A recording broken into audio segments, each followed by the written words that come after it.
Olá, tudo bem? Hoje vamos dar continuidade à resolução da prova do vestibular da UNB 2018. Já iniciamos a resolução de alguns itens na aula anterior e vamos dar sequência na aula de hoje, ok? Vamos manter mais ou menos o que nós vimos fazendo, né? A leitura dos textos quando for necessário e tiver influência para a resolução do item. Quando não, o texto vai ficar aqui à disposição e você lê aí, dá uma pausa, né? E lê e dá prosseguimento à explicação, ok? Para a gente poder ganhar tempo, ok? Bom, vamos resolver agora o item 34 do vestibular 2018 da UNB, tá? Vou ler rapidamente aqui o enunciado, né? Um gênero musical no Brasil que sabe se reinventar é o sertanejo. Os números provam que o método funciona. Das 100 músicas mais tocadas nas rádios em 2017, 87 delas eram músicas sertanejas. O gigante do streaming, Spotify, também observou que o gênero liderou com folga todos os principais rankings nacionais, tanto no top 10 de artistas, quanto de álbuns e de músicas. O termo música sertaneja deriva do recorte territorial denominado sertão. As origens dessa denominação de localização geográfica derivam da língua portuguesa trazida ao Brasil no período colonial. Considerando o texto, precedente como motivador, julga os itens. Item 34. O sertão, enquanto recorte territorial, corresponde às regiões onde o clima semiárido predomina. Bom, pessoal, esse item aí, ele pode causar uma certa polêmica, né? Porque nós estamos muito acostumados a falar de sertão nordestino, né? E aí, quando se refere especificamente ao sertão nordestino, coincide ali com a área semiárida do Nordeste, né? Porque o Nordeste é subdividido em 4 regiões, né? Zona da Mata, que é ali o litoral, Agreste, que é a transição entre o litoral e o interior, o sertão, né? O semiárido, o sertão, que é a semiaridez, e o meio norte. Então, é muito comum a gente fazer, e na cultura brasileira é muito comum fazer referência ao sertanejo, né? Aquela figura que vem de áreas com climas bastante inapropriados, com aridez muito grande, com longas estiagens, soma-se a um quadro socioeconômico também de pobreza, né? De elevados índices ainda de analfabetismo, né? A questão do IDH, que costuma ser baixo nessa região. Então, se o retirante, né? Tem toda uma relação na nosso imaginário coletivo aqui no Brasil, fazendo uma relação entre sertão e semiárido. Porém, se você pegar o próprio enunciado, né, quando você vê que ele está relacionando música sertaneja, né, a esse recorte territorial de sertão, aí é mais amplo, né? Porque se você pensar em música sertaneja, você tem a pátria dos sertanejos é o Goiás, né, por exemplo.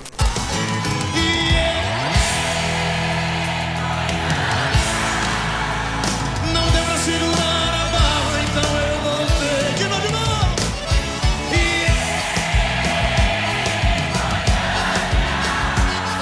Avisa aqueles olhos lindos que eu já cheguei. Eita, o povo bonito danado, esse povo maravilhoso. E o Goiás não é semiárido, né? E aí então você vê que o recorte é mais amplo, né?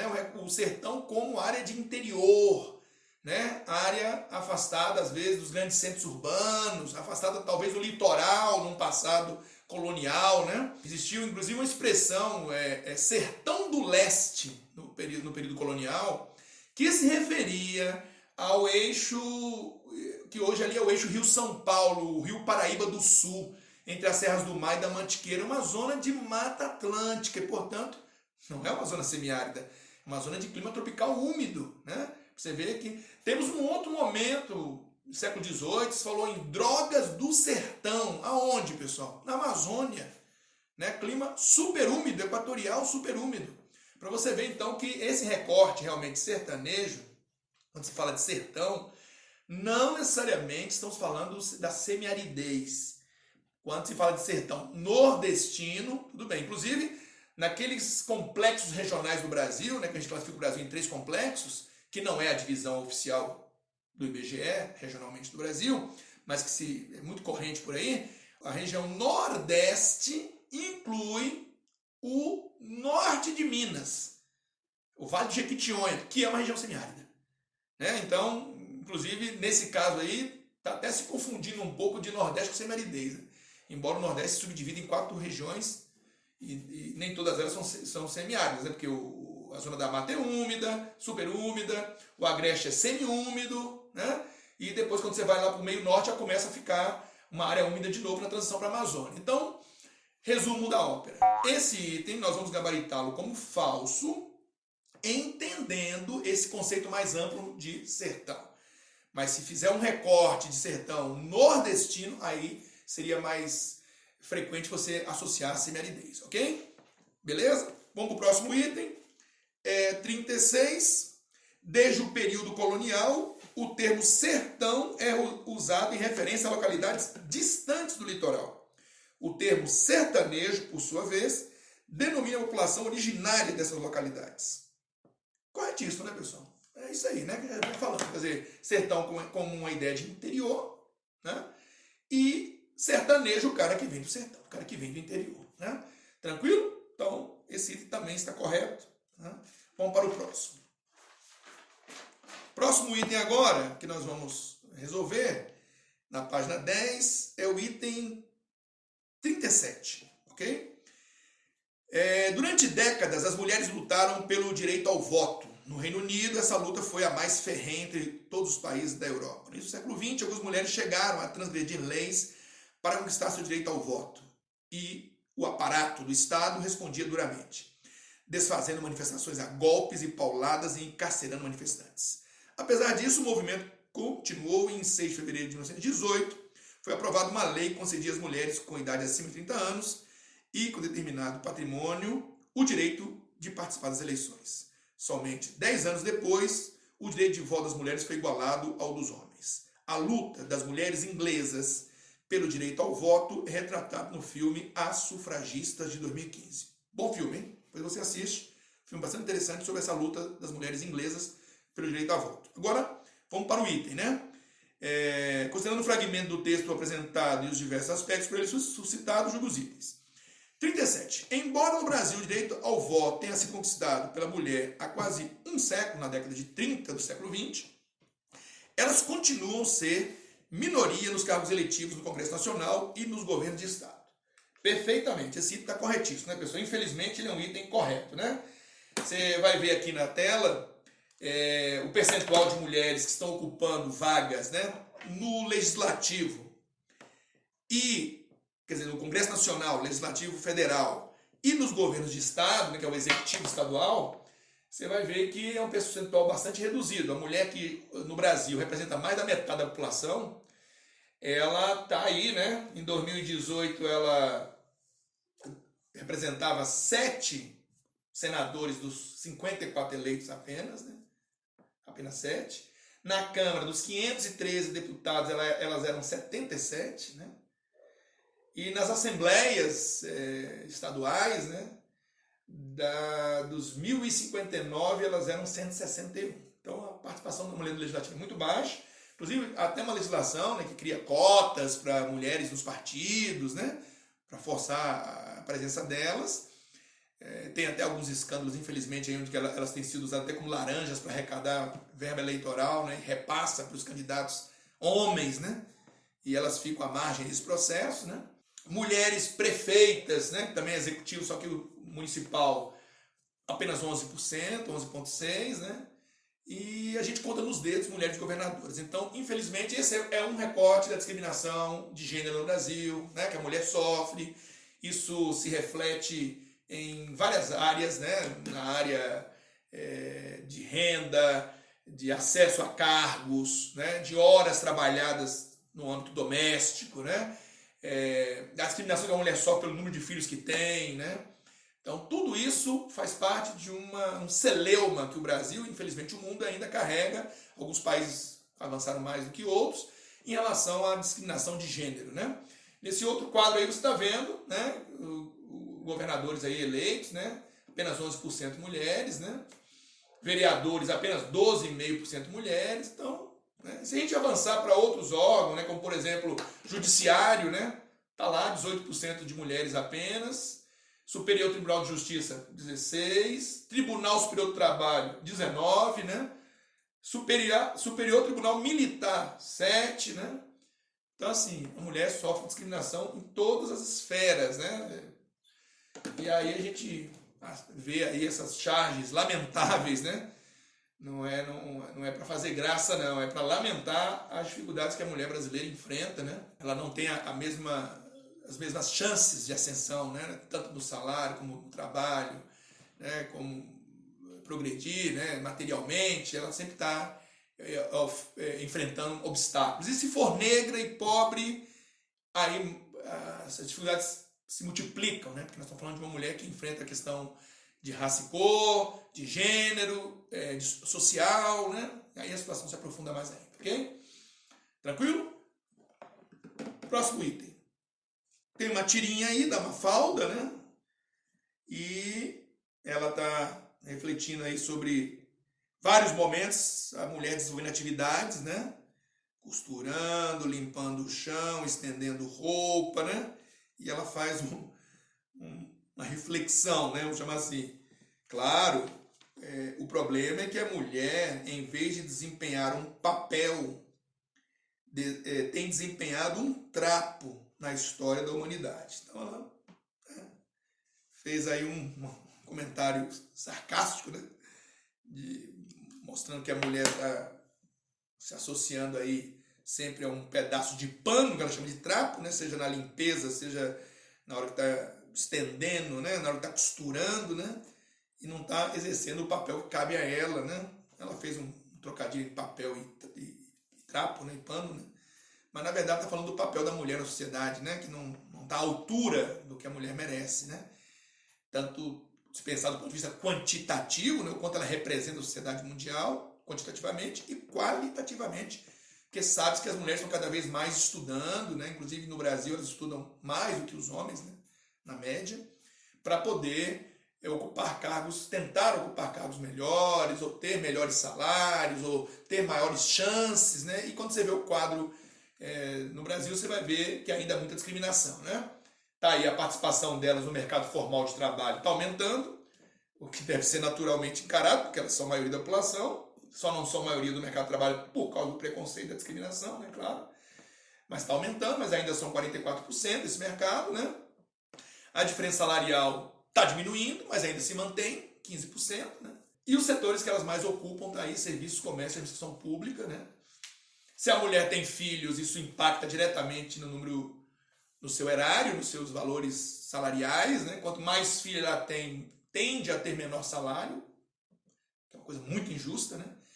E aí a chargezinha, só brincando um pouco de novo com a questão entre mulher negra, né, e homem branco, né? Onde um grande abismo está aí entre esses dois grupos, né? E a mulher sempre enfrentando muito mais obstáculos, né? E como eu falei, se for pobre, aí a situação se complica mais ainda, né? Porque se sobrepõem os preconceitos e as discriminações, né? Ok? Nesse outro recorte aí que você está vendo, só para terminar nossa análise, né?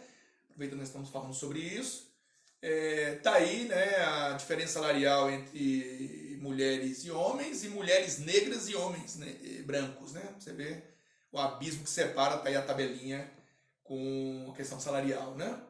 E mulheres chefes de família estão aumentando no Brasil, né? Elas estão cada vez mais representativas como a provedora da família, né? Quando você olha para a dedicação da mulher à vida profissional e à vida familiar, doméstica, né? Você percebe que a mulher está sempre mais envolvida com a questão doméstica, que finda atrapalhando ela na vida profissional, né? E as percepções, né, que estão aí registradas de mulheres e homens em relação ao papel de cada um na sociedade e no mundo do trabalho, né? Que ainda estão muito distorcidas. Depois você interpreta isso aí e com muito preconceito ainda, né? Então, a mulher no Brasil e no mundo tem uma grande luta ainda pela frente, já avançou bastante, mas ainda precisa avançar mais, né? O próximo fala sobre a participação das mulheres no mercado de trabalho, né, formal. Então a mulher vem avançando nesse mercado, né, pouco a pouco. Os setores que ela tem mais presença: saúde, educação, alojamento e alimentação, né? Hospedagem, né? E alimentação, administração pública e atividades financeiras, né? E do outro lado, onde o homem está mais presente. Ok? Bom, então nós podemos avançar então agora para o item em si, né? Fiz esse comentário tudo era para criar um contexto para a gente falar do item. A tirinha, item 40, retrata como historicamente as mulheres têm sido relegadas a trabalhos predominantemente repetitivos de caráter natural. De alguma forma a tirinha se reporta isso, né? Uma mulher que está o tempo todo num serviço doméstico, né? Repetitivo ali do ponto de vista do trabalho manual, braçal, né? E pouco valorizado, né? Infelizmente. Então a tirinha se reporta a isso. É claro que a reflexão tem que ser muito maior, né? Claro que as mulheres não estão envolvidas só com trabalhos braçais, mas quando a gente compara homens e mulheres, a mulher está muito mais envolvida no trabalho doméstico, né? Nos trabalhos, muitas vezes, de atendimento, né? Nessa primeira linha de atendimento, balconistas, né? Secretárias, né? Caixas. Então, assim, é um trabalho manual repetitivo, né? A gente sabe que funciona. Trabalha, às vezes, em fábricas, fazendo colocação de peças, né? E embalagens, né? Quer dizer, a tirinha faz uma referência a uma coisa mais doméstica. A mulher não se resume a isso, mas dá para se concluir isso na tirinha sim, né? Então o item pode ser gabaritado como correto, ok? Tranquilo? Vamos seguir. Agora nós vamos para o item 49. Aí para esse item tem um longo texto do Machado de Assis aí, quase um dia, são 2 dias de um diário, né? Que eu não vou ler, você depois dá uma conferida aí, dá uma parada, dá uma conferida na leitura, porque não interfere diretamente no que a gente vai resolver, ok? Item 49, da página 11. Tá?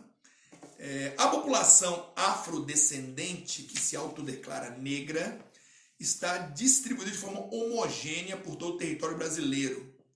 E sua participação na população total tem diminuído nas últimas décadas, em razão da queda da taxa de fecundidade e natalidade do Brasil. Bom, pessoal, aí vamos analisar por partes aí, né? Primeiro, a questão da autodeclaração, né? Porque sabemos que o IBGE adota esse modelo, né? Que é um modelo internacionalmente consolidado de se autodeclarar, né? No Brasil, um país muito miscigenado, então é muito difícil definir critérios para dizer se você é negro, pardo, né? Ou preto, como o IBGE declara, né? O indígena, o branco, né? Então é muito complicado se definir critérios para isso. Somos muito miscigenados. Então se optou pela autodeclaração. Como é que você se vê na sociedade? Não só do ponto de vista da cor da sua pele, né? Tem a ver com a sua inserção social, né? Ou não, né? O quanto você se sente preterido nessa inserção social, né? Isso também influencia a sua opinião ao declarar sua cor, né? Então, é um arcabouço simbólico muito forte que define essa autodeclaração. E o IBGE, ele respeita isso, os concursos públicos, as universidades que adotam cotas, né? Para criar um mecanismo de maior fiscalização, eles costumam ter comissões que fazem entrevistas e tudo mais, mas em linhas gerais se adota a autodeclaração. E nesse sentido, no Brasil, a população afrodescendente, o IBGE diz que a população negra seria parda mais preta. A população parda, a população preta, a população negra, né? E que aqui ele está chamando de afrodescendente. Essa população no Brasil, primeira coisa, ela está distribuída de forma irregular, né? No mapa você observa que é uma concentração forte dessa população no norte, nordeste, centro, né? O centro já começa a ficar vai diminuindo a proporção de negros e pardos. E quando eu venho para o sudeste e sul, aí a situação negra e parda vai ficando mais rarefeita, né? Os brancos vão ficando mais predominantes no sul-sudeste, né? Essa relação você pode estabelecer com o período colonial, né? Parte dela, as áreas que foram escravagistas, que usaram a mão de obra negra como mão de obra escrava, e houve uma grande miscigenação entre negros e brancos. Quando você vai para a Amazônia, você tem uma grande miscigenação com os índios, né? brancos com índios, negros com índios, então isso também gera uma população parda bastante razoável naquela área, né? E o sul do Brasil teve uma colonização predominantemente branca, né? Não havia muito escravagismo, não havia escravagismo no sul, o sul não optou por isso, é uma região temperada, não era plantation, né? Então isso também ajuda a entender, claro que tem os processos de migrações internas, os ciclos econômicos do Brasil, que vão ajudar também, né? Mas dá para buscar um link lá no período colonial, os ciclos econômicos e tudo mais. Mas o fato é que a distribuição é essa, né? A taxa de fecundidade no Brasil está caindo, né? Juntamente com a taxa de natalidade. Só lembrando, taxa de fecundidade é o número de filhos por mulher, né? E quando está abaixo daquele 2,1 filhos por mulher, é porque não está tendo reposição da população, né? Quer dizer, a população está estagnando e tende a redução futura, né? Porque já não está mais recompondo demograficamente, quando é menor que 2,1 filhos por mulher. O Brasil já está caminhando para 1,7 filhos por mulher, né? 1,8, 1,7 filhos por mulher. Então o Brasil já não terá uma reposição lá no futuro, né? Até meados dos anos 40 do século XXI, 2043, 44, nós ainda vamos estar crescendo. Depois vamos estabilizar e no futuro vamos começar a regredir a população se não houver uma mudança nesse quadro, né? Então a taxa de fecundidade no Brasil está reduzindo em todas as regiões, né? E a natalidade, né, brasileira está em queda, a mortalidade brasileira também já caiu bastante. A nossa taxa de crescimento demográfico, que é natalidade menos mortalidade, né, também está em queda. Estamos hoje com 0,8% de crescimento anual, menos de 1, né, que se aproxima já de padrões lá da Europa, né, então nós estamos já numa faixa de crescimento lento. Porém, a questão étnica, os afrodescendentes, os pardos, né, e pretos, né, a população negra, está crescendo no Brasil, né? E já se tornou maioria quando comparada a brancos, né? Quando eu junto população preta e população parda, ambas juntas já são maiores que a população declarada branca, né? Inclusive você tem um gráfico aí que mostra no Brasil, quando eu junto, né, a parda mais a preta vai dar maior que a branca, né? Podemos observar no mapa que a presença parda e preta no Brasil está bem concentrado ali, né? A gente fala do ponto de vista regional no norte e nordeste, depois a gente percebe isso também no centro-oeste e vai ficando mais área feita para o sudeste sul, né? Ok? Então esse item a gente vai gabaritá-lo como errado por vários motivos, né? Primeiro que você está vendo que não é homogênea a distribuição, né? E segundo, dizer que a população afrodescendente está diminuindo, não, ela está aumentando, né? E a única coisa que está correta é dizer que a taxa de fecundidade e natalidade no Brasil estão caindo, isso é fato, né? Inclusive você pode acompanhar aí no gráfico, ó, taxa de natalidade caindo, taxa de mortalidade caindo, quer dizer, então o Brasil está terminando já a sua transição demográfica, a linha verde mostra a relação entre taxa de natalidade e taxa de mortalidade, né?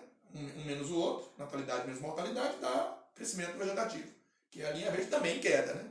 Então esse é o quadro atual do Brasil, né? Ok? Então o item está errado, né? Só esse finalzinho que estaria certo, mas o item como um todo está errado, ok? Próximo item é o item 50, no Censo Demográfico e na Pesquisa Nacional por Amostragem de Domicílios, ambos realizados pelo Instituto Brasileiro de Geografia e Estatística, IBGE, para levantamento de dados estatísticos e geográficos da população brasileira. A cor do entrevistado é autodeclarada, ou seja, o próprio entrevistado se define no momento da pesquisa como branco, pardo, preto, amarelo ou indígena. Corretíssimo, né? Já tínhamos falado sobre isso. Esses são os grupos de cor ou raça, como o IBGE chama, né? Que ele oferece ao cidadão na hora da pesquisa, né? Branco, pardo, preto, indígena ou amarelo, né? Então, o IBGE oferece isso e a pessoa se autodeclara. O Brasil hoje tem já a maioria da população classificada como parda, né? Isoladamente a gente for falar dos grupos, né? Depois nós teríamos o segundo grupo, seriam os brancos e os negros, com um pouco mais de 8%, seria o terceiro grupo, né? Ou melhor, os pretos, né? Porque negros, o IBGE soma, né? O pardo com o preto, né?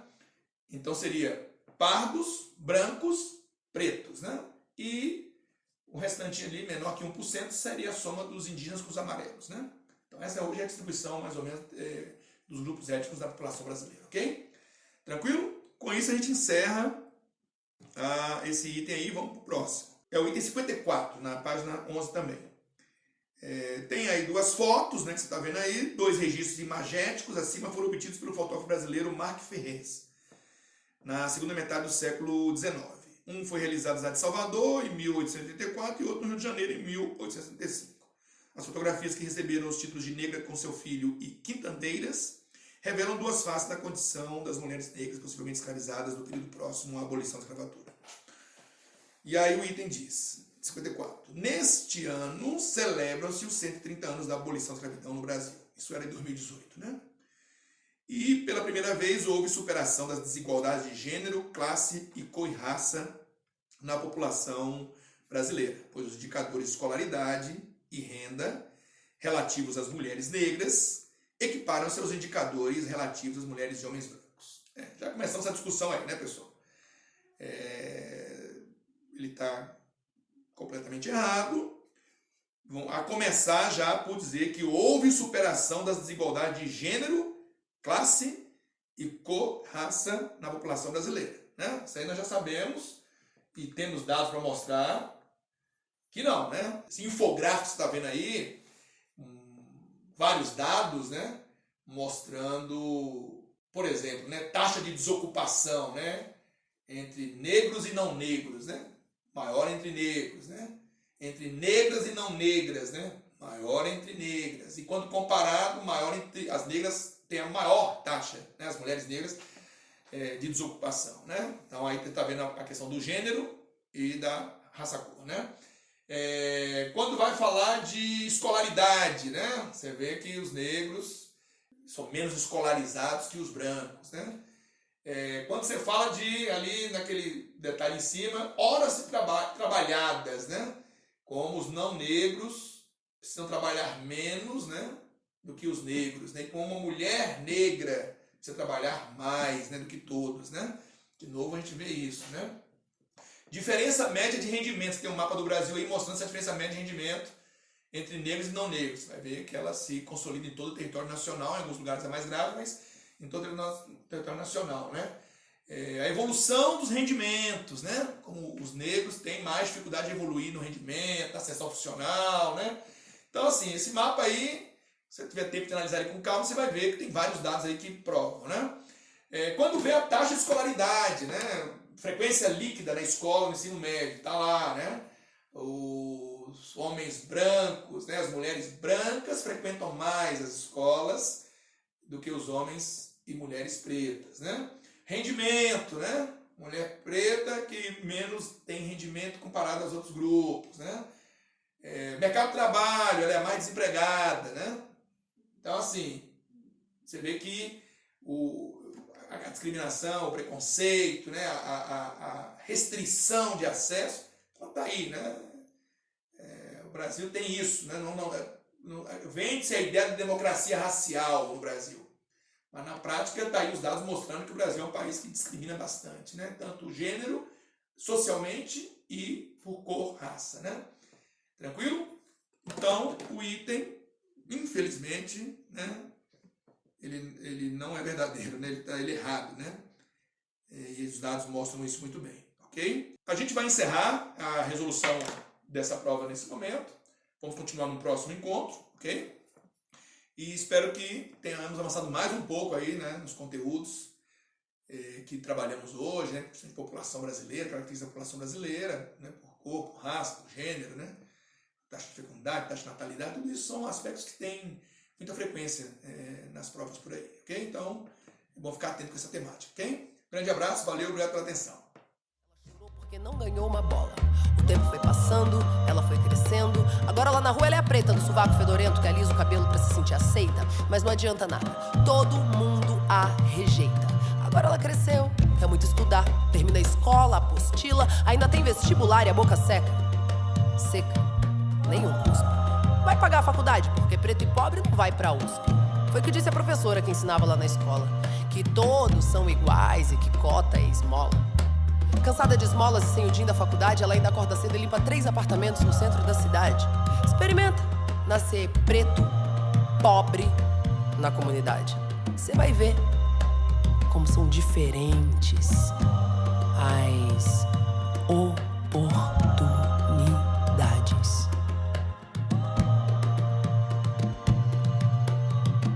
E nem venha me dizer que isso é vitimismo. Não bota a culpa em mim pra encobrir o seu racismo. E nem venha me dizer que isso é vitimismo. E nem venha me dizer que isso é vitimismo. Não bota a culpa em mim pra encobrir o seu racismo. E nem venha me dizer que isso é vitimismo. São nações escravizadas e culturas assassinadas. A voz que ecoa no tambor. Chega junto e venha cá. Você também pode lutar e aprender a respeitar. Porque o povo preto veio para revolucionar. Não deixem calar a nossa voz, não. Não deixem calar a nossa voz, não. Não deixem calar a nossa voz, não. Revolução. Não deixe calar a nossa voz, não. Não deixe calar a nossa voz, não. Revolução. Nascem milhares dos nossos cada vez que um nosso cai. Nascem milhares dos nossos cada vez que um nosso